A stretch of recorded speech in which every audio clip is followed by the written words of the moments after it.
10th chemistry periodic classification of elements. Chemistry la next lesson periodic classification in your book page number 106. Okay va, next lesson periodic classification. Lesson ku போறதுக்கு முன்னாடி ஒரு introduction basic things எல்லாத்தையுமே நம்ம ஒரு தடவை recall பண்ணணும். So first ஒரு introduction போறோம். இப்போ first atom. Everything is made up of atoms அப்படினு நமக்கு தெரியும் இல்லையா? Solid, liquid, gas எதா இருந்தாலும் all the things are made up of atoms and molecules அப்படினு தெரியும். Okay. இப்போ இந்த atom அப்படினா என்ன? What is an atom? அப்படினா நம்ம என்ன சொல்லுவோம்? புரோட்டானும் plus நியூட்ரானும் சேர்ந்து அதோட எலக்ட்ரான் ரிவால்வ் ஆகி வரது தான் நம்ம ஆட்டம் அப்படினு சொல்லுவோம். புரோட்டான், நியூட்ரான் and எலக்ட்ரான் இருக்கிற சப்அட்டாமிக் பார்ட்டிகல்ஸ் இருக்கிறது தான் நம்ம ஒரு atom. It is a smallest indivisible particle அப்படினு சொல்லி நம்ம பார்த்தோம் இல்லையா? 7th lesson atoms and moleculesல பார்த்தோம். சோ அப்ப ஆட்டம் அப்படினா புரோட்டானும் நியூட்ரானும் எங்க இருக்குன்னு சொல்லுவோம் நம்ம? நியூக்ளியஸ். நியூக்ளியஸ்ல இருக்கிறது தான் புரோட்டானும் நியூட்ரானும் அப்படின்றது தான் atom. ஓகேவா? அடுத்தது next orbit. இப்ப orbit அப்படினா என்னன்னு பார்க்க போறோம். இப்ப ஒரு atom அப்படினா இது வந்து என்னது? நியூக்ளியஸ். புரோட்டானும் நியூட்ரானும் நியூக்ளியஸ்ல இருக்கு. அடுத்தது பாத்தீங்கன்னா இப்படி எலக்ட்ரான்ஸ் ரிவால்வ் ஆகி வர்றது தான் நம்ம என்ன சொல்றோம்? ஆர்பிட் அப்படினு சொல்லுவோம். ஓகேவா? அதோட அந்த பாதை இல்லையா? அதுதான் நம்ம ஆர்பிட் அப்படினு சொல்றோம். புரோட்டான் நியூட்ரான் இருக்கிறத நியூக்ளியஸ் அப்படினு சொல்லுவோம். எலக்ட்ரான்ஸ் வந்து அந்த நியூக்ளியஸை ரிவால்வ் பண்ணி வரும். அந்த பாதையை தான் நம்ம என்ன சொல்றோம்? ஆர்பிட் அப்படினு சொல்லுவோம். இல்லனா ஷெல் அப்படினு சொல்றோம். ஓகேவா? ஆர்பிட் ஆர் ஷெல் அப்படின்றது. இப்போ இதெல்லாம் சேர்ந்தது தான் நம்ம என்ன சொல்றோம்? இப்படி ஒரு ஸ்மாலஸ்ட் indivisible particle அப்படினு சொல்றோம். ஆட்டம் அப்படினு சொல்றோம். சோ இப்போ ஆர்பிட் அப்படினா the path in which an electron revolve around the nucleus is called. nucleus electron revolve பண்ணி வரது தான் நம்ம orbit. Electron orbit. Electron revolve பண்ணி வர்றதுனால அதுக்கு இன்னொரு பேர் என்னது? எலக்ட்ரான் ஆர்பிட் அப்படினு கூட நம்ம சொல்லலாம். எலக்ட்ரான் ஆர்பிட் ஆர் ஷெல் அப்படினு சொல்லி சொல்லுவோம். ஓகேவா? அடுத்தது நியூக்ளியஸ் ரிவால்வ் பண்ணி எலக்ட்ரான் இப்படி ரிவால்வ் பண்ணி வர்றதுக்கு வந்து என்னது? நிறைய இப்படி பாத் இருக்கு. அதுக்கான நம்ம ஆல்ரெடி சொல்லியிருக்கோம். சன்னை மற்ற பிளானட்ஸ் 8 பிளானட்ஸும் ரிவால்வ் பண்ணி வர்றதுக்கான தான் ஆர்பிட் அப்படின்னு சொல்றோம். அதே மாதிரி இந்த நியூக்ளியஸை இந்த நிறைய ஆர்பிட்ஸ் வந்து எலக்ட்ரான் சுத்தி வர்றதுக்கு இருக்கு. ஓகேவா? அப்ப இப்படி இருக்கிறத நம்ம என்ன அதுக்கு ஒரு பேர் கொடுக்கணும். அதனால அதுக்கு வந்து என்னது பேரு? கே எல் எம் என் அப்படின்னு சொல்லி அதுக்கு நேம் கொடுத்திருக்காங்க. K shell, L shell, M shell, N shell அப்படின்னு சொல்லி நேம் கொடுத்திருக்காங்க. இத வந்து இதையும் நம்ம என்ன சொல்லுவோம்? எலக்ட்ரானிக் கான்ஃபிகரேஷன் அப்படின்னு சொல்லலாம். ஓகேவா? அடுத்தது இப்ப ஒரு எக்ஸாம்பிள் எக்ஸ் ஏ இங்க Z இங்க A. இப்போ இத நம்ம என்ன சொல்லுவோம்? இந்த X அப்படிங்கிறது எலிமெண்ட். X அப்படிங்கிறது எலிமெண்ட். எந்த எலிமெண்டா வேணாலும் இருக்கலாம். Xன்றது எலிமெண்ட். இங்க இந்த Z அப்படிங்கிறது தான் அட்டாமிக் நம்பர் அப்படினு சொல்லுவோம். A அப்படிங்கிறது அட்டாமிக் மாஸ். இதெல்லாம் நம்ம 7th லெசன்லயே பார்த்துட்டோமா? ஒரு இன்ட்ரோடக்ஷன். இந்த லெசன் கிளாஸ் போறதுக்கான இன்ட்ரோடக்ஷன் தான் இது. இப்போ Xங்கிறது எலிமெண்ட். எலிமெண்ட் டினோட் பண்றது. Z அப்படிங்கிறது அட்டாமிக் நம்பர். Aங்கிறது அட்டாமிக் மாஸ். இது வந்து என்னது? அட்டாமிக் நம்பர்னு சொல்லலாம். அட்டாமிக் நம்பர் அப்படினா என்னது? how many protons or electrons present in the shell அப்படிங்கிறது தான் நம்ம என்ன சொல்லுவோம்? அட்டாமிக் நம்பர் அப்படினு சொல்லுவோம். how many protons present in the nucleus or how many electrons revolve around the nucleus, அதுதான் நம்ம அட்டாமிக் நம்பர் அப்படினு சொல்லுவோம். ஓகேவா? do you clear? ஓகே. அடுத்தது அட்டாமிக் நம்பர். ஓகே. இப்போ அட்டாமிக் மாஸ் அப்படினா define atomic mass அப்படினா என்ன சொல்வீங்க? number of neutrons present in the nucleus, அதுதான் நம்ம atomic mass அப்படினு சொல்லுவோம். ஓகேவா? நல்லா ஞாபகம் வச்சுக்கோ. atomic number அப்படினா proton, how many protons present in the nucleus or how many electrons revolve around the nucleus அப்படிங்கிறது தான் நம்ம என்ன சொல்லுவோம்? atomic number அப்படினு சொல்லுவோம். ஓகேவா? ஆனா atomic mass அப்படினா how many neutrons present in the nucleus, அதுதான் நம்ம atomic mass அப்படினு சொல்லி சொல்லுவோம். ஓகேவா? அடுத்தது next topic electronic configuration of an atom. இப்போ எலக்ட்ரானிக் கான்ஃபிகரேஷன் அப்படினா அரேஞ்ச்மெண்ட் ஆஃப் எலக்ட்ரான்ஸ். எலக்ட்ரான்ஸ் வந்து அந்த ஆட்டம்ல எப்படி அரேஞ்ச் ஆயிருக்கு அப்படிங்கறத சொல்றது தான் எலக்ட்ரானிக் கான்ஃபிகரேஷன் அப்படிங்கிறது. எத்தனை எலக்ட்ரான்ஸ் இருக்கு, எத்தனை வேலன்ஸ் ஷெல், இந்த மாதிரி ஆர்பிட் வரைஞ்சிருக்கோம் இல்லையா, KL MN ஷெல் அப்படி போட்டிருக்கோம் இல்லையா, அந்த மாதிரி எத்தனை வேலன்ஸ் ஷெல் இருக்கு, இல்ல எத்தனை எலக்ட்ரான்ஸ் இருக்கு அப்படிங்கறத நம்ம புரிஞ்சுக்கிறது வந்து electronic configuration of an atom அப்படின்னு சொல்லுவோம். அதை வந்து என்ன சொல்றோம், 2n² அப்படிங்கிற ஃபார்முலா வச்சு தான் how many electrons are present அப்படிங்கறத நம்ம கண்டுபிடிக்க முடியும். ஓகேவா? இங்க n அப்படிங்கிறது எலக்ட்ரான்ஸோட ஷெல்லோட கவுண்டிங்ஸ் அப்படின்னு கூட வச்சுக்கலாம். இப்ப 2n² அப்படின்னா இந்த n க்கு பதிலா 1 அப்படின்னு போட்டோம்னா இப்படிதான் போடணும். n க்கு தான் பிராக்கெட் போட்டு ஸ்கொயர் போடணும், n². ஓகேவா? முதல்ல 2 × n மல்டிப்ளை பண்ணிட்டு அப்புறம் ஸ்கொயர் பண்ண கூடாது. இப்ப n க்கு பதிலா 1 நம்ம சப்ஸ்டிட்யூட் பண்றோம்னா 1². அப்ப 1² 1 1 × 2 2. ஓகேவா? அடுத்தது n க்கு பதிலா நம்ம 2 அப்படின்னு சப்ஸ்டிட்யூட் பண்றோம். 2 × 2². அப்ப 2² வந்து 4 4 × 2 8. அடுத்தது 3 அப்படின்னு அப்ளை பண்றோம். n = 2 க்கு இது n = 3 அப்படினா 2 × 3². அப்ப 3 3s are 9 9 2s are 18. அப்ப ஃபர்ஸ்ட் ஆர்பிட்ல 2 எலக்ட்ரான் இருக்கலாம். இதுதான் ஃபர்ஸ்ட் ஆர்பிட் அப்படிங்கிறது. இதுல 2 எலக்ட்ரான் இருக்கலாம். இரண்டாவது ஆர்பிட் இது ரெண்டாவது ஆர்பிட். இதுல 8 எலக்ட்ரான்ஸ் இருக்கலாம். மூணாவது ஆர்பிட்ல பாத்தீங்கன்னா 18 எலக்ட்ரான்ஸ் இருக்கலாம். அடுத்தது n = 4 அப்படினு வெச்சுப்போம். 2 × 4². அப்ப 4 4s are 16 16 × 2 32. அப்ப இந்த ஃபார்முலாவை வச்சு தான் நம்ம how many electrons presentங்கறதையும் தெரிஞ்சுக்க முடியும். அதுக்கு ஏத்த மாதிரி இந்த ஆர்பிட்டையும் நம்ம டிரா பண்ண முடியும். ஓகேவா? அடுத்தது இப்போ இதுல எக்ஸாம்பிளா லித்தியம் ஆட்டம் எடுத்துக்கிறோம். நம்ம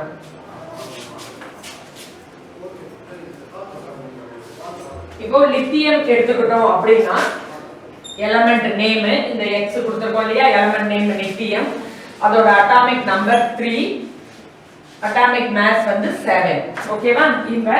இந்த 3க்கு தான் நம்ம என்ன பண்ணணும், அதாவது புரோட்டானோட தான் நம்ம எடுத்துக்கிறோம். ஏன் அப்படின்னா புரோட்டான் வந்து பாசிட்டிவ் சார்ஜ் உள்ளது. ஓகேவா? அதனால இங்க வந்து அந்த 3ங்கிறது ஓகே, நீ புரோட்டான் எல்லாம் வெச்சுக்கோ, இல்ல எலக்ட்ரான் எல்லாம் வெச்சுக்கோங்க. பட் ஆனா என்னது, புரோட்டானோட கவுண்டிங் எலக்ட்ரானோட கவுண்டிங் ஈக்குவலா இருக்கும் ஆட்டம்ல. அப்பதான் அது ஸ்டேபிளா இருக்கும் அப்படின்னு பார்த்திருக்கோம். ஓகேவா? இப்ப 3 அப்படினா இத நம்ம எப்படி பிரிக்கலாம், அட்டாமிக் நம்பரை 2, 1 அப்படினா பிரிக்க முடியும். அட்டாமிக் நம்பரை இந்த 3 வந்து 2, 1 அப்படின்னு சொல்லி பிரிப்போம். அப்ப இதுக்கு நம்ம எலக்ட்ரானிக் கான்ஃபிகரேஷன் டயகிராம் போடணும்னா இது நியூக்ளியஸ், இது ஃபர்ஸ்ட் ஷெல்.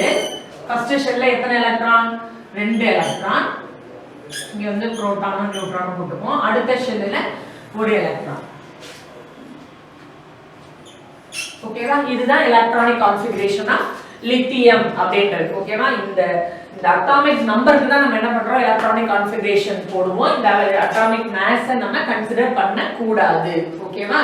இப்போ எக்ஸாம்பிள் லித்தியம் பார்த்தாச்சு. இப்போ அடுத்தது பாத்தீங்கன்னா conditions for the electronic configuration. இந்த எலக்ட்ரானிக் கான்ஃபிகரேஷனுக்கு, அதாவது இந்த மாதிரி கான்ஃபிகரேஷன் டயகிராம் போடுறதுக்கு, இப்படி பிரிச்சு எழுதுறதுக்கு ஒரு சில கண்டிஷன்ஸ் இருக்கு. இந்த வாட் ஆர் தி கண்டிஷன்ஸ் அப்படினா, the outermost shell should not contain more than 8 electrons. இப்ப இதுதான் outermost shell-ஆ வெச்சிருக்கோம். இதுல பாத்தீங்கன்னா 8 எலக்ட்ரான் மட்டும் தான் இருக்கலாம், அதுக்கு மேல இருக்கவே இருக்காது. எப்பவுமே outermost shell-ல 8 எலக்ட்ரான்ஸ்க்கு மேல இருக்க கூடாது அப்படிங்கிறது தான் கண்டிஷன். ஓகேவா? இப்ப அதுக்கு ஒரு எக்ஸாம்பிள்.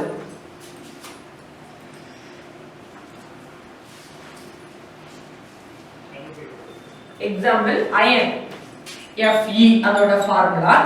இப்போ அதுக்கு அட்டாமிக் நம்பர் 26. நம்ம மாஸ் நம்பர் வேண்டாம், கன்சிடர் பண்ண வேண்டாம்னு சொல்லிட்டோம். இப்போ இந்த 26, இப்போ இத நம்ம எப்படி பிரிப்போம், 26 எப்படி பிரிக்கணும், ஃபர்ஸ்ட் இதுல 2 எலக்ட்ரான், அடுத்ததுல 8 எலக்ட்ரான், அடுத்ததுல பாத்தீங்கன்னாக்க 8 2 10 ஆயிடுச்சு. இப்போ 26ல 10 போயிடுச்சுனா மீதி 16. அப்ப அடுத்ததுல 16 எலக்ட்ரான் இப்படின்னு சொல்லி பிரிப்போம் இல்லையா? ஆனா இது வந்து என்னது, தப்பு. இந்த மாதிரி நம்ம செப்பரேட் பண்றது எலக்ட்ரானிக் கான்ஃபிகரேஷன் எழுதுறது. அதுக்கான டயகிராம் இந்த மாதிரி போடணும். ஃபர்ஸ்ட் இதுல 2, அடுத்ததுல 8 இப்படி போடுவோம். நம்ம இந்த மாதிரி எலக்ட்ரானிக் கான்ஃபிகரேஷன் போட்டு அவுட்டர் மோஸ்ட் ஷெல்ல பாத்தீங்கன்னா எத்தனை எலக்ட்ரான் வருது, 16 எலக்ட்ரான் வருது. அப்ப நம்ம அப்படி போட்டா தப்பு. ஏன் அப்படின்னா அதுக்கான கண்டிஷன் என்ன, அவுட்டர் மோஸ்ட் ஷெல்ல 8 எலக்ட்ரானுக்கு மேல இருக்கவே கூடாது. அப்ப அவுட்டர் மோஸ்ட் ஷெல்னா லாஸ்ட் ஷெல். ஓகேவா? அப்ப அந்த லாஸ்ட் ஷெல்ல 8 எலக்ட்ரான் கம்மியா தான் இருக்கணும் அப்படின்னா இங்க 16 அப்படின்னு நம்ம எழுதுனா தப்பு. ஆனா இத நம்ம பிரிச்சு எப்படி எழுதலாம்? ஃபர்ஸ்ட் இதுல 2 8 14 அடுத்தது 2 அப்படின்னு சொல்லி எழுதலாம். இப்ப பாருங்க ஆட் பண்ண எல்லாத்தையும் ஆட் பண்ணா 26 அப்படின்னு வரும். ஆனாலுமே இந்த 14 அப்படினே நம்ம போட மாட்டோம். அதாவது நம்ம 10th சிலபஸ்ல இப்படி வராது. எப்படி வரும்னு சொன்ன முதல்ல ஃபர்ஸ்ட் இதுல 2 8 அடுத்தது 18 32 இப்படி தான் வரும். இப்போ ஆனா இந்த 18க்கு அடுத்தது ஒரு 18 வேணா நம்ம போட்டுக்கலாமே ஒழிஞ்சு இப்படி 14 அப்படின்னு வராது. பட் ஆனா நீ ஹையர் ஸ்டடீஸ் படிக்கும் பொழுது இப்படி 14 அப்படின்னு போட்டு எழுதுவ. அதுல வந்து KLM தான் இப்ப 4 ஷெல் தான் நமக்கு 10th கொடுத்திருக்காங்க. பட் ஆனா நீ 11th படிக்கும்போது அதுலயே 1s1 1s2 2p அந்த மாதிரி 5 branches வரும். ஓகேவா? அப்ப வந்து நீ கிளியரா படிச்சுக்க. ஆனா இப்போ இதுல இப்படி எழுதுனா இட் இஸ் கரெக்ட். ஏன்னா அவுட்டர் மோஸ்ட் ஷெல்ல 8 எலக்ட்ரானுக்கும் கம்மியா தான் வந்திருக்கு. 2 அப்படின்னு வந்திருக்கிறதுனால அயோனோட எலக்ட்ரானிக் கான்ஃபிகரேஷனை நம்ம இப்படி எழுதலாம். ஓகேவா? அடுத்தது நெக்ஸ்ட் டாபிக் பாத்தீங்கன்னா வேலன்சி. இது சும்மா ஒரு இன்ட்ரோ தான்மா. இது எல்லாமே நம்ம ஆட்டம்ஸ் அண்ட் மாலிக்யூல்ஸ் லெசன்ல பார்த்துட்டோம். இப்போ இதுல பீரியாடிக் கிளாசிஃபிகேஷன் அரேஞ்ச்மென்ட்க்கு இதெல்லாம் உனக்கு ஒரு ரீகால். ஓகேவா? அதனால தான் இப்ப பார்க்கறோம். இது அடுத்த டாபிக் பாத்தீங்கன்னாக்க வேலன்சி. இப்ப வேலன்சி அப்படினா என்ன சொல்றோம் நம்ம? கெய்னிங்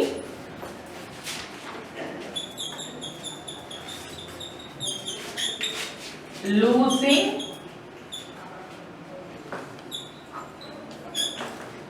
sharing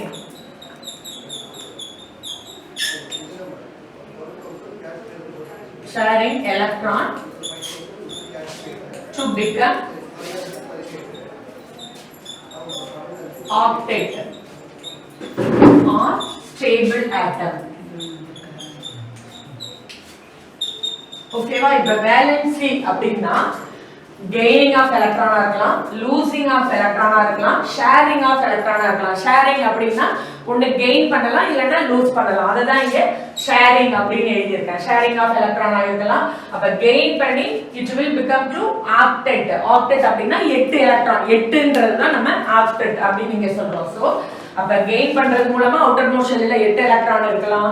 இல்ல அடுத்தது லூஸ் பண்றது மூலமா அவுட்டர் மோஸ்ட் ஷெல்ல 8 எலக்ட்ரான் இருக்கலாம். அப்படி 8 எலக்ட்ரான் இருந்தாதான் அது வந்து என்னவா ஆகும்? ஸ்டேபிள் ஆட்டமா மாறும். ஓகேவா? அததான் நம்ம என்ன சொல்றோம்? வேலன்சி அப்படின்னு சொல்றோம். அதே மாதிரி வேலன்ஸ் ஷெல், அதாவது அவுட்டர் மோஸ்ட் ஷெல்ல how many electrons are present, that is the valency of an atom அப்படின்னு நம்ம சொல்லுவோம். ஓகேவா? இப்ப இப்படி இருக்கு அப்படின்னா இப்ப இதுலயே பாருங்க அயனுக்கே பாத்தீங்கன்னா என்னது? அவுட்டர் மோஸ்ட் ஷெல்னா 4th ஷெல்லா வரும். இது நியூக்ளியஸ், இது K, இது L, இது M, இது N ஷெல் எடுத்துக்கிட்டா அவுட்டர் மோஸ்ட் ஷெல்ல 2 எலக்ட்ரான் இருக்கும்.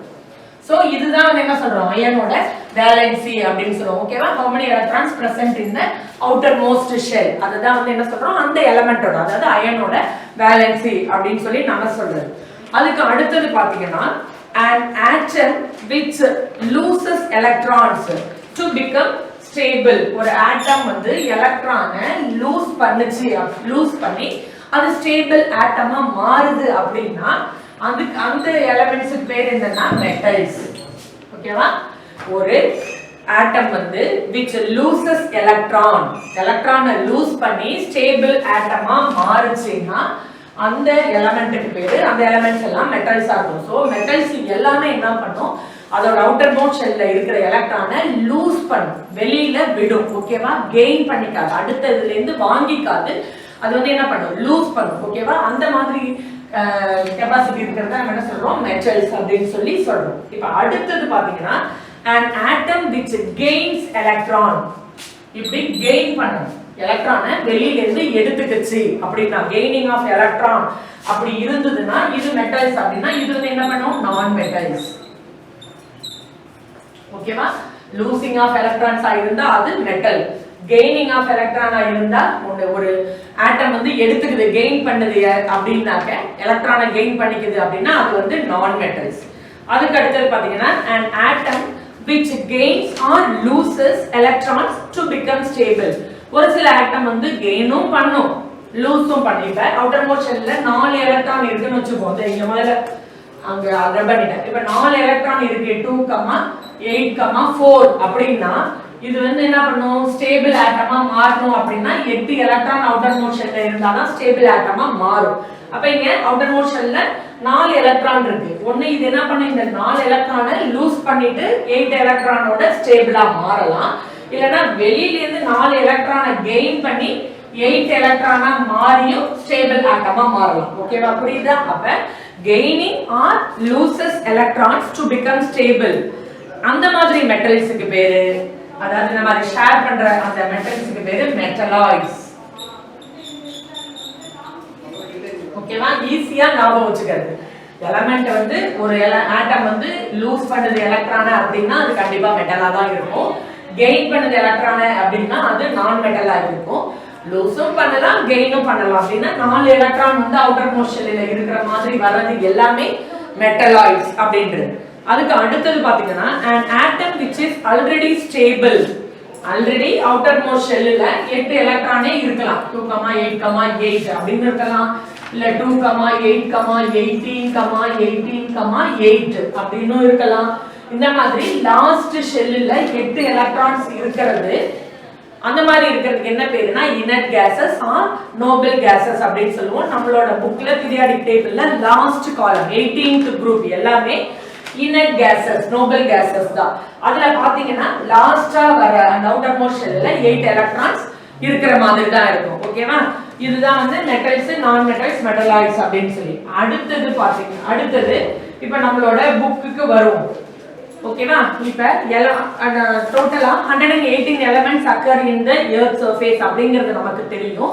அப்ப அந்த 18 எலிமெண்ட்ஸ் என்ன பண்ணணும், நம்ம அரேஞ்ச் பண்ணணும். அரேஞ்ச் பண்ணனால அது அங்கங்க எப்படி எந்த எலிமெண்ட் அப்படின்னு நமக்கு தெரியாது. சோ அதோட பிசிக்கல் கெமிக்கல் ப்ராப்பர்ட்டிஸை பேசிக்கா வச்சு அதை அரேஞ்ச் பண்ணாலும் ஒரு சில எலிமெண்ட்ஸ் வந்து என்ன பண்ணுது, அதாவது 2 எலிமெண்ட் வந்து ஒரே மாதிரியான பிசிக்கல் ப்ராப்பர்ட்டிஸ், 4 எலிமெண்ட்ஸ் வந்து ஒரே மாதிரியான கெமிக்கல் ப்ராப்பர்ட்டிஸை சேமா வச்சுட்டு இருக்கு. அப்ப இத எப்படி நம்ம அரேஞ்ச் பண்றது, ஆர்டரா அரேஞ்ச் பண்றது அப்படிங்கிறது தான் ஹென்றி மோஸ்லே அப்படிங்கிறவர் 1912ல அதோட அந்த அட்டாமிக் நம்பர் இருக்கு இல்லையா, அந்த அட்டாமிக் நம்பரை பேசிக்கா வச்சு ஒரு ஆர்டரா ஃபர்ஸ்ட் அட்டாமிக் நம்பர் இருக்கிறத ஃபர்ஸ்ட் பிளேஸ்ல இரு, ரெண்டாவது அட்டாமிக் நம்பர் இருக்கு 2 இருக்கிறத செகண்ட் பிளேஸ்ல இருன்னு சொல்லி அவரு தான் அதோட அட்டாமிக் நம்பரை பேஸ் பண்ணி என்ன பண்ணாரு, ஒரு டேபிளர் ஃபார்ம்ல அரேஞ்ச் பண்ணாரு. எப்போ 1912ல ஹென்றி மோஸ்லே அப்படிங்கிற சயின்டிஸ்ட் தான் அரேஞ்ச் பண்ணாரு. ஓகேவா?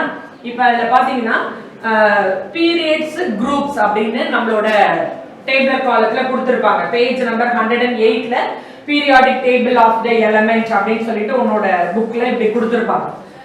உன்னோட புக்ல பேஜ் நம்பர் 108 பாரு, இப்படி பீரியாடிக் டேபிள் அப்படின்னு சொல்லி டேபிளர் காலம் கொடுத்திருப்பாங்க. இதுல அந்த 118 எலிமெண்ட்ஸையும் அவர் என்ன பண்ணிட்டாரு, ரோஸ் அண்ட் காலம்ஸா அரேஞ்ச் பண்ணிட்டார் ஹென்றி மோஸ்லே. ஓகேவா? இப்ப அதோட ஃபியூச்சர்ஸ் பத்தி, அப்ப ஃபியூச்சர்ஸ்னா என்னது, அதோட பண்புகள், பீரியட்ஸ்னா என்ன, குரூப்ஸ்னா என்ன அப்படிங்கறத பத்தி இப்ப அடுத்தது நம்ம பார்க்க போறோம். இப்பதான் லெசன்குள்ளாரியே நம்ம என்டர் ஆகும். ஓகேவா? இதெல்லாம் வந்து introduction.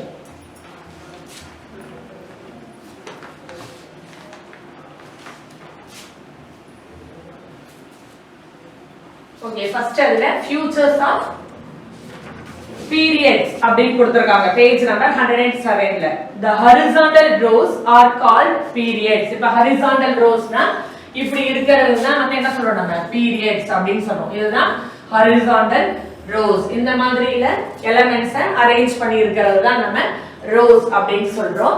So the horizontal rows are called periods. There are 7 periods in the periodic table. உன்னோட periodic tableல பாத்தீங்கன்னாக்க இப்படி உன்னோட புக்லயே பாரு, உனக்கு தெரியும். இங்க கொடுத்திருக்காங்க பாருங்க, 7 வரைக்கும் கொடுத்திருக்காங்க பாருங்க. ஓகேவா? இப்படி 7 வரைக்கும். சோ 7 பீரியட்ஸ் இப்படி ஹரிசாண்டல் தான் இருக்கிறது தான் பீரியட்ஸ் அப்படின்னு சொல்லி நம்ம சொல்றோம். அப்ப அது எத்தனை பீரியட்ஸ் மொத்தம் இருக்கு அப்படின்னா 7 periods. There are 7 periods in the periodic table. அதுல ஃபர்ஸ்ட் பீரியட் பாருங்க, atomic number 1 and 2 இருக்கிறது. This is the shortest period. It contains only 2 elements, hydrogen and helium. அதுல ஃபர்ஸ்ட் பீரியட்ல பாத்தீங்கன்னா ஹைட்ரஜனும் ஹீலியமும் இருக்கிறது தான் ஃபர்ஸ்ட் பீரியட். இதுதான் வந்து ஹைட்ரஜன், இந்த பக்கம் இருக்கு ஹீலியம். ஓகேவா? இது ரெண்டும் தான் ஃபர்ஸ்ட் பீரியட்ல இருக்குது. சோ அதனால அது வந்து அது ரெண்டு எலிமெண்ட் இருக்கிறதுனால அது ஷார்ட்டஸ்ட் பீரியட். அடுத்தது second period. Atomic number 3 to 10 வரைக்கும் இருக்குது உன்னோட புக்ல எடுத்து அந்த டேபிள பாரு புரியும். This is a short period, it contains 8 elements. அதுல பாத்தீங்கன்னா 8 elements இருக்கு. எதுல ஆரம்பிக்குது? ஃபர்ஸ்ட் பீரியட் பாருங்க, லித்தியம், அடுத்தது பெரிலியம், அடுத்தது boron, carbon, nitrogen, oxygen, fluorine, neon அப்படினு சொல்லி 8 elements இருக்கு. So this is also a shortest period. அடுத்தது third period பாத்தீங்கன்னா அட்டாமிக் நம்பர் 11 ல இருந்து 18 வரைக்கும் இருக்குது. This is also a short period. It contains 8 elements. இதுலயும் 8 elements இருக்குறதுனால இதுவும் வந்து என்னது short period அப்படினு சொல்றோம். எதுல ஆரம்பிச்சு சோடியம்ல ஆரம்பிச்சு ஆர்கான் வரைக்கும் இப்படி முடிச்சிருக்கோம். இப்படி வந்திருக்கிறத பாத்துக்கோங்க. அடுத்தது fourth period. Atomic number 19 to 36. This is a long period. It contains 18 elements. Potassiumல ஆரம்பிச்சு கிரிப்டான்ல முடியுது பாருங்க. fourth அதுலயே நம்பர் கொடுத்திருக்காங்க. பொட்டாசியம், கால்சியம், ஸ்காண்டியம், டைட்டானியம் அப்படினு ஆரம்பிச்சு கிரிப்டான்ல முடியுது. So this is the fourth period. இதுல மொத்தம் 8 நார்மல் எலிமெண்ட்ஸும் 10 டிரான்சிஷன் எலிமெண்ட்ஸும் இருக்கு. அப்ப பொட்டாசியம் டு கிரிப்டான்ல பாத்தீங்கன்னா மொத்தம் கவுண்ட் பண்ணுங்க. 1 2 3 4 5 6 7 8 9 10 11 12 13 14 15 16 17 18 எலிமெண்ட்ஸ்ல 8 எலிமெண்ட்ஸ் நார்மல் எலிமெண்ட்ஸும் 10 எலிமெண்ட்ஸ் டிரான்சிஷன் எலிமெண்ட்ஸ். அப்ப அந்த டிரான்சிஷன் எலிமெண்ட்ஸ் அப்படினா உங்களோட புக்ல இந்த நடுவுல இருக்கு பாத்தீங்களா, இந்த நடுவுல இருக்கிற தேர்ட்ல ஆரம்பிச்சு இது வரைக்கும் இருக்குறது தான் நம்ம டிரான்சிஷன் எலிமெண்ட்ஸ் அப்படி சொல்றோம். 3 4 5 6 7 8 9 10 11 12 3 to 12 வரைக்கும் இருக்கிற குரூப்ஸ் தான் நம்ம என்ன சொல்றோம், டிரான்சிஷன் எலிமெண்ட்ஸ் அப்படினு சொல்றோம். முன்னாடியும் பின்னாடியும் இருக்குறது வந்து என்னது நார்மல் எலிமெண்ட்ஸ். ஓகேவா? சென்டரா இருக்குறது தான் நம்ம டிரான்சிஷன் எலிமெண்ட்ஸ் அப்படினு சொல்லி சொல்றது. அடுத்தது 5th period. Atomic number 37 to 54. This is also a long period. It contains 18 elements. This includes 8 normal elements and 10 transition elements. அடுத்தது 5th periodum பாருங்க உங்களோட புக்ல கை வச்சு. அதுலயும் முன்னாடி 2 எலிமெண்ட் இருக்கும், பின்னாடி 6 எலிமெண்ட் இருக்கும். அப்ப 8 எலிமெண்ட்ஸும் நடுவுல 10 இருக்கு. அது வந்து டிரான்சிஷன் எலிமெண்ட்ஸ் அப்படினு சொல்றோம். அத டிரான்சிஷன் எலிமெண்ட்னா நடுவுல இருக்கிற எலிமெண்ட்ஸ், அதுதான் டிரான்சிஷன் எலிமெண்ட்ஸ் அப்படினு சொல்றோம். அடுத்தது 6th period 55 to 86. This is the longest period. It contains 32 elements. ஆனாங்க இல்லையே மிஸ் 32 elements அப்படி நீ சொல்லுவ வரும் பார். cesium to radon. cesiumல ஆரம்பிச்சு 6th பாரு. cesium னா அதோட ஃபார்முலா CS. அடுத்தது பேரியம் Ba. அடுத்தது third one பாருங்க பிங்க் கலர்ல கொடுத்திருக்காங்க La to Lu. அதுக்குள்ளார 15 elements அதுக்குள்ளார இருக்கு. அந்த தேர்ட்ல அதாவது 57 to 71 ன்னு அட்டாமிக் நம்பர் அதுலயே கொடுத்திருக்காங்க பாருங்க புக்ல, அந்த டேபிள்லயே கொடுத்திருக்காங்க. அப்ப அது வந்து என்னது அதுக்குள்ளாரையும் 15 elements, அந்த அதுல ஒரே மாதிரி ப்ராப்பர்ட்டீஸ் இருக்கிற 15 elements அந்த இடத்துல இருக்கு அப்படினு அர்த்தம். ஓகேவா? அதனால தான் இதுல வந்து என்னது 8 நார்மல் எலிமெண்ட்ஸும் 10 டிரான்சிஷன் எலிமெண்ட்ஸும் 14, அந்த 14 அப்படிங்கிறது அந்த தேர்ட் காலம்ல இருக்கிற ஃபர்ஸ்ட் தி La விட்டுட்டு, அதாவது லாண்டனைட்ஸ் அத விட்டுட்டு மீதி வர அதுதான் கீழே லாஸ்டா 2 பாக்ஸா கொடுத்திருக்காங்க. லாண்டனைட்ஸ் அப்படினு சொல்லி கீழே கொடுத்திருக்காங்க பாருங்க. இதுதான் இந்த காலத்துல இருக்கக்கூடிய எலிமெண்ட்ஸ், டிரான்சிஷன் எலிமெண்ட்ஸ். அப்ப இது 14 எலிமெண்ட்டும் இந்த ஒரு எலிமெண்ட்டுக்குள்ளாரையே அந்த ஒரு பாக்ஸ்க்குள்ளாரையே இன்க்ளூட் ஆயிருக்கிறதுனால அந்த 14ஐயும் நம்ம அந்த லாண்டனைட்ஸ் 14ஐயும் நம்ம என்ன சொல்றோம், இன்னர் டிரான்சிஷன் எலிமெண்ட்ஸ் அப்படினு சொல்லி சொல்றோம். ஓகேவா? அடுத்தது 7th period. அட்டாமிக் நம்பர் 87 ல இருந்து 118 வரைக்கும் பிரசன்ட் ஆயிருக்கிறது தான் நம்ம 7th period அப்படினு சொல்றோம். Like the 6th period, this period also accommodate 32 elements. இதுலயும் 32 elements accommodate ஆயிருக்கு. திருப்பி இப்ப புதுசா என்ன பண்ணிருக்காங்களா 4 எலிமெண்ட்ஸ் இன்க்ளூட் பண்ணிருக்காங்க, கண்டுபிடிச்சிருக்காங்க. பட் ஆனா இன்னும் இந்த பீரியாடிக் டேபிள்ல இன்க்ளூட் பண்ணல, அதனால 118 ஓட தான் இருக்கு. இப்ப அதுலயும் பாத்தீங்கன்னா கீழ மூணாவது இது பாருங்க AC அசிட்டனைட்ஸ், அதுக்குள்ளார 14 இன்னர் டிரான்சிஷன் எலிமெண்ட்ஸ் இன்க்ளூட் ஆயிருக்கிறதுனால தான் இதுவும் வந்து என்னது 8 நார்மல் எலிமெண்ட்டும் அடுத்தது 10 டிரான்சிஷன் எலிமெண்ட்ஸும் 14 இன்னர் டிரான்சிஷன் எலிமெண்ட்ஸும் இன்க்ளூட் ஆயிருக்கு அப்படின்னு சொல்றோம். இதுதான் வந்து ஃபியூச்சர்ஸ் ஆஃப் பீரியட்ஸ் அப்படின்றது. இப்போ அடுத்தது பாத்தீங்கன்னா ஃபியூச்சர்ஸ் ஆஃப் குரூப்ஸ். இப்ப வெர்டிகல் காலம் இந்த மாதிரி வெர்டிகலா வரது தான் நம்ம அடுத்தது பார்க்க போறோம். இப்படி வெர்டிகல்னா இப்படி வருது. ஓகேவா? அந்த vertical columns வரது என்னது? The vertical columns in the periodic table starting from top to bottom are called groups. அப்ப மேலே இருந்து ஆரம்பிச்சு கீழே முடிக்கிறத நம்ம groups அப்படினு சொல்றோம். அப்ப இதெல்லாம் வந்து என்னது? groups. இந்த மாதிரி இருக்குறதெல்லாம் periods. ஓகேவா? ஹரிசாண்டலா வரது periods, வெர்டிகலா வரது groups அப்படி ஞாபகம் வச்சுக்கணும். இதுல பாத்தீங்கன்னா periodic tableல there are 18 groups in the periodic table. உங்களோட bookல பாருங்க ஃபர்ஸ்ட்ல ஸ்டார்ட் பண்ணி 18 groups வரைக்கும் இருக்கும். லாஸ்ட் group பாத்தீங்கன்னா 18 அப்படினு சொல்லி 18 group வரைக்கும் இருக்கும். Based on the common characteristics of elements in each group, they can be grouped as various families. அப்ப இந்த 18 குரூப்பும் நம்ம என்ன பண்ணனும்? ஞாபகம் வச்சுக்கணும். இல்லையா? என்னென்ன குரூப் அப்படிங்கிறது. ஏன்னா 1 மார்க்ல கண்டிப்பா கேட்பாங்க. அதனால இப்ப சொல்ல போறது வந்து நீங்க உங்களோட புக்லயே டேபிள் காலமா கொடுத்திருக்காங்க. அத நீங்க நல்லா ஞாபகமா வச்சுக்கோங்க. இப்போ ஃபர்ஸ்ட் குரூப் அது வந்து என்னது? Alkali metal. ஃபர்ஸ்ட் குரூப்புக்கு ஃபுல்லா என்ன பேரு? ஆல்கலி மெட்டல்ஸ் அப்படினு பேரு. அடுத்து செகண்ட் குரூப் பாத்தீங்கன்னா alkaline earth metal. Second group alkaline earth metal அப்படினு சொல்லி சொல்றோம். அதாவது இது இப்ப ஃபர்ஸ்ட் குரூப்பா இருந்ததுன்னா ஆல்கலி மெட்டல். இது செகண்ட் குரூப். இதுக்கு பேரு ஆல்கலின் எர்த் மெட்டல். நேச்சுரலாவே நமக்கு எர்த்ல கிடைக்கிறதுனால அப்படி சொல்றோம். அடுத்து தேர்ட்ல இருந்து 12 வரைக்கும் இருக்குது. நடுவுல இருக்கிறது தான் நம்ம சொன்னோம் டிரான்சிஷன் எலிமெண்ட்ஸ் அப்படினு சொன்னோம் இல்லையா? அதனால அந்த 3 to 12 வரைக்கும் இருக்கிறதுக்கு பேரு டிரான்சிஷன் மெட்டல்ஸ் அப்படினு பேரு. அடுத்து 13th குரூப். உங்களோட புக்ல பாரு 13th குரூப் எடு. அதுல ஃபர்ஸ்ட் எலிமெண்ட் என்ன கொடுத்திருக்காங்க? 13ல ஃபர்ஸ்ட் எலிமெண்ட் B அப்படினு கொடுத்திருப்பாங்க. போரான். B அப்படினா போரான். அப்ப அந்த ஃபர்ஸ்ட் எலிமெண்ட்டை வச்சு அந்த குரூப்புக்கு பேரு போரான் ஃபேமிலி. ஓகேவா? இப்ப ஃபர்ஸ்ட் இது ஆல்கலின் மெட்டல், செகண்ட் இது ஆல்கலின் எர்த் மெட்டல் பார்த்துட்டோம். தேர்ட்ல இருந்து 12 வரைக்கும் இருக்கிறத டிரான்சிஷன் மெட்டல்ஸ் அப்படி பார்த்துட்டோம். ஏன்னா நடுவுல இருக்கிறதுனால டிரான்சிஷன் மெட்டல்ஸ் அப்படின்னு பார்த்துட்டோம். அடுத்தது 13th குரூப்ல உங்களோட புக்ல பாத்தீங்கன்னா ஃபர்ஸ்ட் மேல இருக்கிற எலிமெண்ட் பாத்தீங்கன்னா அட்டாமிக் நம்பர் 5 இருக்கிற போரான். ஓகேவா? அப்ப அந்த போரானை வச்சு அந்த குரூப்புக்கு பேரு போரான் ஃபேமிலி. அடுத்தது 14 பாருங்க. 14th ஃபர்ஸ்ட் மெட்டல் பாத்தீங்கன்னாக்க C அப்படின்னு கொடுத்திருப்பாங்க, கார்பன். அப்ப அந்த கார்பனை வச்சு அந்த குரூப்ல அதுல இருக்கிறது எல்லாத்துக்கும் பேரு கார்பன் ஃபேமிலி. 15th பாத்தீங்கன்னா நைட்ரஜன் இருக்கு ஃபர்ஸ்ட். சோ அந்த குரூப்புக்கு நைட்ரஜன் ஃபேமிலி.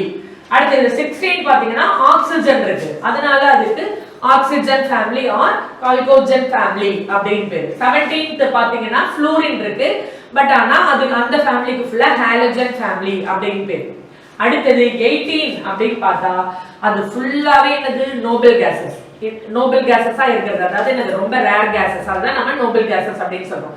சோ அதனால அந்த 18th குரூப்புக்கு நோபல் கேஸ் அப்படின்னு பேரு. அப்படி இல்லனா அதுக்கு இன்னொரு பேரு குரூப் 0 அப்படின்னு பேரு. ஏன் குரூப் 0ன்னு சொல்றோம் அப்படின்னா why group 18 is also called as group 0 அப்படின்னு சொல்றோம் அப்படின்னா every atom present in this group is stable and their valency is 0. அந்த குரூப்ல present ஆயிருக்கிற ஆட்டம் எல்லாமே ஸ்டேபிள் ஆட்டமா இருக்கும். அதுக்கு அப்புறம் அதோட வேலன்சி அப்படினு பாத்தீங்கன்னா 0. அதாவது அவுட்டர் மோஸ்ட் ஷெல்ல எதுவுமே இல்லாத கம்ப்ளீட்டட் ஷெல்லா இருக்கும். அதனால தான் இதுக்கு வந்து என்னது? குரூப் 0 அப்படினு பேர். இப்ப அதுல ஹீலியம் பாருங்க. அதோட அட்டாமிக் நம்பர் 2. இப்ப ஹீலியம் அப்படினா அதோட அட்டாமிக் நம்பர் 2. அப்ப பாத்தீங்கன்னா நியூக்ளியஸ் இங்க 2 எலக்ட்ரான் முடிஞ்சிருச்சு. அவ்வளவுதான். ஓகேவா? ஸ்டேபிள் ஆட்டம். இப்ப அடுத்து பாருங்க நியான். நியான் அப்படினா அதோட அட்டாமிக் நம்பர் 10. இப்ப 10 னா நியூக்ளியஸ். இதுல 2 எலக்ட்ரான் இருக்கு. அடுத்ததுல பாத்தீங்கன்னாக்க 8 எலக்ட்ரான். 2,8 10 ஆயிரும். அப்ப 8 ஸ்டேபிள் ஆட்டம். சோ அதுக்கு வேலன்சி கிடையாது, 0. அந்த மாதிரி கீழே இருக்கிற நியான், ஆர்கான், கிரிப்டான், xenon எல்லாத்துக்குமே பாத்தீங்கன்னா அவுட்டர் மோஸ்ட் ஷெல் 8 8 8 அப்படினு சொல்லி கம்ப்ளீட் ஆயிடும். அதனால அத வந்து என்ன சொல்றோம்? நம்ம குரூப் 0 அப்படினு சொல்லலாம். ஓகேவா? நோபல் கேஸ் குரூப் அப்படி இல்லனா குரூப் 0 அப்படினு சொல்லலாம். ஏன் 0 அப்படினு சொல்றோம்னா வேலன்சி வந்து 0வா இருக்கிறதுனால அந்த குரூப்ல இருக்கிற அத்தனை ஆட்டம்ஸும் ஸ்டேபிளா இருக்கிறதுனால தான் அத குரூப் 0 அப்படினு சொல்லி சொல்றோம். இப்போ அடுத்து பாத்தீங்கன்னா பீரியட்ஸ் அப்படிங்கறத எப்படி இப்ப என்ன சொன்னோம்? இந்த மாதிரி ஹரிசாண்டல் ரோல நம்ம பீரியட் அப்படினு சொல்லி சொன்னோம். இப்போ அந்த பீரியடை நம்ம ஈஸியா எப்படி ஞாபகம் வச்சுக்கலாம்? எந்த பீரியட்ஸ் அப்படிங்கறத எப்படி ஈஸியா ஞாபகம் வச்சுக்கலாம் அப்படின்னா, இப்ப பீரியட் நம்பர்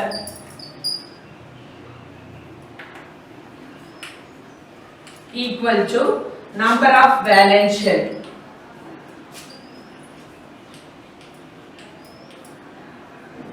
ஓகேவா? ஏன் இப்படி எழுதி இருக்கேன் அப்படின்னா, இப்ப ஃபர்ஸ்ட் எக்ஸாம்பிள் பார்த்துப்போம். ஏன் இப்படி எழுதுனீங்க? Period number equal to number of valence shell ஏன் எழுதணும் அப்படின்னா, ஃபர்ஸ்ட் எலிமெண்ட் எடுத்துப்போம், ஹைட்ரஜன் இல்லையா? அதோட அட்டாமிக் நம்பர் 1, மாஸ் நம்பரும் 1.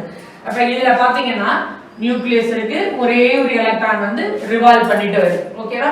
அப்ப ஒரே ஒரு வேலன்ஸ் ஷெல் மட்டும் தான் இதுக்கு இருக்கு. ஓகேவா? ஏன்னா இதோட அட்டாமிக் நம்பர் 1, அப்ப வேலன்ஸும் 1, ஒரே ஒரு ஷெல்ல மட்டும் நம்ம டிரா பண்ணியிருக்கிறதுனால தான் பீரியட் நம்பர் என்னது? அத ஃபர்ஸ்ட் குரூப்ல ஃபர்ஸ்ட் பீரியட்ல ஃபர்ஸ்ட் ஆட்டமா நம்ம வச்சிருக்கிறதுக்கான ரீசன்.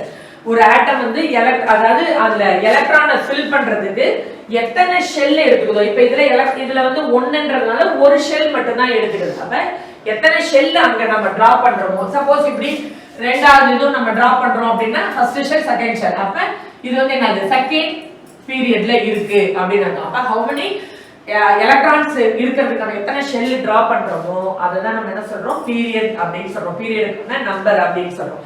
அதே மாதிரி குரூப் நம்பர் அப்படின்னா, இப்ப இது பீரியட் முடிஞ்சிருச்சு. குரூப் நம்பர் அப்படின்னா நம்பர் ஆஃப் வேலன்ஸ் எலக்ட்ரான்ஸ்.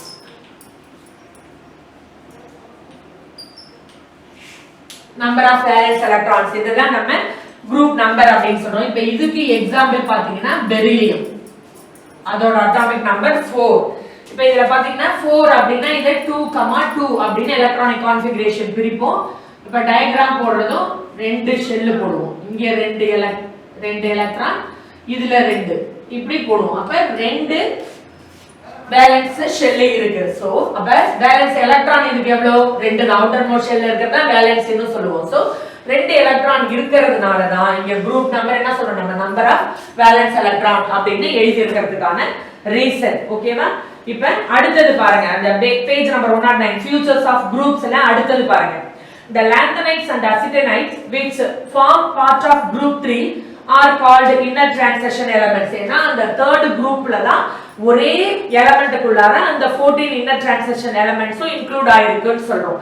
அதுக்கு தான் lanthanides acetinides அப்படின்னு பேரு. அதுதான் inner transition elements அப்படின்னு சொல்றோம். அடுத்தது except group 0 all the elements present in each group have the same number of electrons in their valence shell and thus have the same valency. last 18th group தவிர மீதி எல்லா குரூப்ல இருக்கிற எலிமெண்ட்ஸ்க்கும் நீ இப்படி எலக்ட்ரானிக் கான்ஃபிகரேஷன் இப்படி பிரிச்சு எழுதுனா லாஸ்ட் அவுட்டர் மோஸ்ட் ஷெல்லில் வர எலக்ட்ரான்ஸோட கவுண்டிங் சேமா வரும். ஓகேவா? இப்ப ஃபர்ஸ்ட் பாருங்க, ஹைட்ரஜன் அதுக்கு பாத்தீங்கன்னா 1, அடுத்தது ரெண்டாவது இருக்கிறது என்னது? லித்தியம் 2,1 அப்படின்னு எழுதுவோம். அதுக்கு கீழே இருக்கிற சோடியம் பாருங்க 10, 11, அப்ப 2,8,1 அப்படின்னு எழுதுவோம். புரியுதா? புக்க வச்சு பாரு. இப்ப ஹைட்ரஜன் ஃபர்ஸ்ட் எலிமெண்ட், அதாவது அந்த ஃபர்ஸ்ட் பீரியட்ல சொல்றேன். ஃபர்ஸ்ட் எலிமெண்ட் ஹைட்ரஜன் அப்படின்னா அத நம்ம அது ஒரு எலக்ட்ரான் தான், அப்ப வேலன்ஸ் உண்டு. ரெண்டாவது லித்தியம் பாத்தீங்கன்னா அதுக்கு 3, அந்த 3 நம்ம எப்படி எழுதுவோம்? 2,1 அப்படின்னு பிரிச்சு எழுதுவோம். அடுத்தது சோடியம் பாத்தீங்கன்னாக்க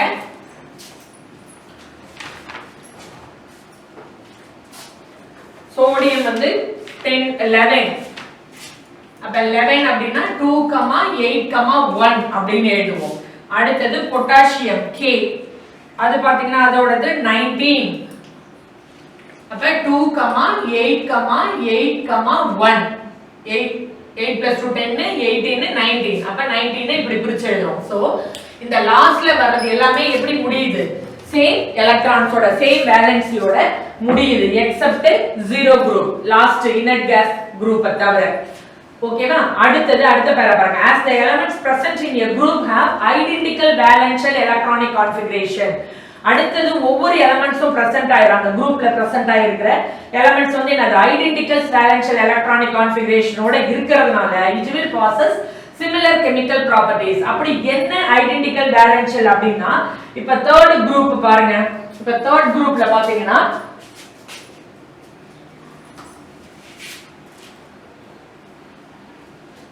இப்போ தேர்ட் குரூப்ல பாத்தீங்கன்னா ஃபர்ஸ்ட் எலிமெண்ட் ஸ்காண்டியம் Sc அப்படினு இருக்கு பாருங்க தேர்ட் குரூப்ல ஃபர்ஸ்ட் ஒன் ஸ்காண்டியம் அதோட அட்டாமிக் நம்பர் பாத்தீங்கன்னா 21 இப்போ இந்த 21 நம்ம எப்படி பிரிக்கலாம் 2, 8, 8, ஃபர்ஸ்ட் 18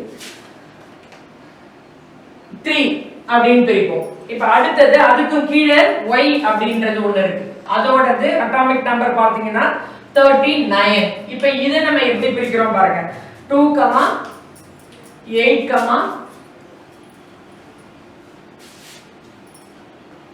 18, 8, 3 ஆட் பண்ணிக்கோ இந்த 39 வரணும் இது எல்லாத்தையும் ஆட் பண்ணி 21 வரணும் இப்போ 39 னா இப்படி 2, 8, 18, 8, 3 ன்னு பிரிச்சுக்கோம் அப்ப லாஸ்ட்ல வரது வந்து என்னது 3 அப்படினு சேமா வரது தான் ஐடென்டிக்கல் வேல்யூ இப்படி அடுத்து fourth குரூப்பையும் எடுத்து நீ அப்படி பிரிச்சு பாரு அதே மாதிரி சேமா வரும் fourth குரூப்ல பாத்தீங்கன்னா லாஸ்ட் முடியிறது வந்து 4 4 அப்படினு முடியும் ஓகேவா இதுதான் வந்து அந்த ஐடென்டிக்கல் வேல்யூ அப்படின்றது அப்படி வரதுனால தான் இந்த எலிமெண்ட்ஸ்ல பாத்தீங்கன்னா கெமிக்கல் ப்ராப்பர்ட்டீஸ் எல்லாமே ஒத்து போகும் ஒரே மாதிரி சிமிலரா இருக்கும் ஆனா physical properties அதாவது the physical properties of the elements in a group such as melting point boiling point density இதெல்லாம் வந்து என்னாகும் வேரி ஆகும் chemical properties சேமா இருக்கும் physical properties வந்து வேரி ஆகிறதுக்கான காரணம் அடுத்து the atoms of the group 0 elements have stable electronic configuration in their valence shell and hence they are unreactive அப்ப group 0 னா அது ends with 0 so no valency அப்ப அந்த மாதிரி இருக்குறதுனால இந்த inert gas group எல்லாமே வந்து என்னது unreactive elements ஆ இருக்குறதுக்கான ரீசன் இதுதான் வந்து futures of group ஓகேவா இப்போ நீ வந்து இப்போ நடத்துனதுல இந்த futures of periods futures of groups ஐயும் ரீட் பண்ணிக்கோ நல்லா மெயினா அந்த டேபிள்ல காலம் group நம்பரும் அதோட ஃபேமிலி நேம் சொன்னேன் இல்லையா அதுவும் நீ நல்லா படிச்சுக்கணும் ஏன்னா ஒன் வேர்ட்ல இன்சைட் தி லெசன்ல இருந்து அதுல இருந்து கேட்பாங்க அதுக்கு அப்புறம் இந்த பீரியாடிக் டேபிள்ல ஃபர்ஸ்ட் 25 எலிமெண்ட்ஸ் ஓட அட்டாமிக் நம்பர் லாஸ்ட் இயர்லன்னு சொல்லிட்டு இருக்கேன் அந்த அட்டாமிக் நம்பரையும் நீ என்ன பண்ணனும் மெமரி பண்ணிக்கணும் ஓகேவா இது வரைக்கும் இருக்கட்டும் நெக்ஸ்ட் கிளாஸ்ல நம்ம அந்த பீரியாடிக் ட்ரெண்ட்ஸ் அண்ட் ப்ராப்பர்ட்டீஸ் அத நெக்ஸ்ட் கிளாஸ்ல பார்க்கலாம் children thank you